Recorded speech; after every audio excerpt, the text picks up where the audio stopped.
82 new people call Denton County home every day. That's a difficult to fathom 30,000 new residents every year. In fact, according to the United States Census Bureau, Denton County is one of the top 10 fastest growing areas nationwide.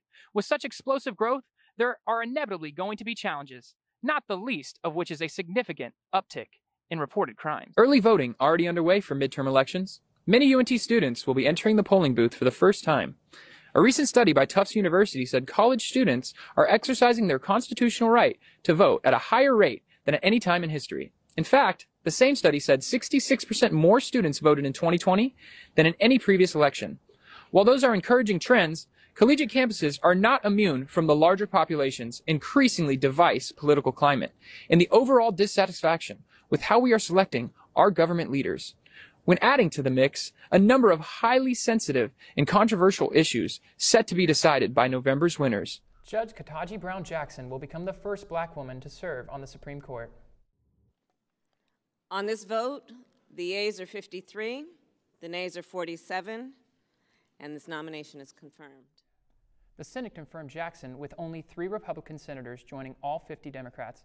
Jackson faced 2 days of hearings last week before an evenly divided state judiciary committee. On Monday, the committee deadlocked on recommending confirmation, but the nomination advanced when 3 Republicans joined forces with the 50 Democrats. Hello there. I know you're used to seeing me behind the camera, but I figured I'd switch things up. I made this documentary to spread awareness on nicotine vapes and the damage that they're not only causing to your brains, but obviously your lungs.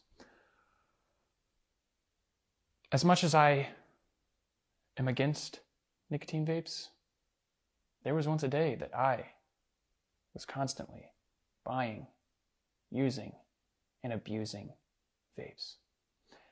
I actually remember the first day I bought my own vape.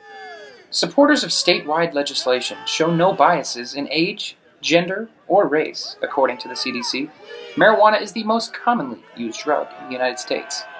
Accounting for 48 million users, roughly 18% of the population. Whether Prop B passes on November 8th, the only certainty we can count on is the debate will rage on the both sides.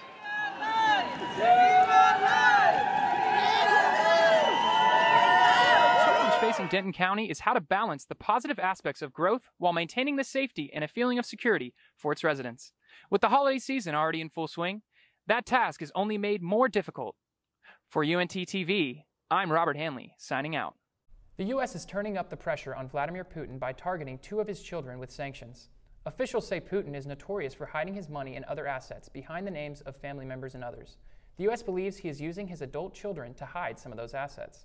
With the stakes as high as they have ever been during a midterm election, the number of Mean Green students voting is expected to mirror campuses across the country and seeing a record turnout. There was one thing everyone we spoke to agreed on. Let your voice be heard and vote. As George Carlin once said, if you don't vote, you lose the right to complain. I'm Dylan Spidoletto. And I'm Robert Hanley with NT Daily News. Back next week.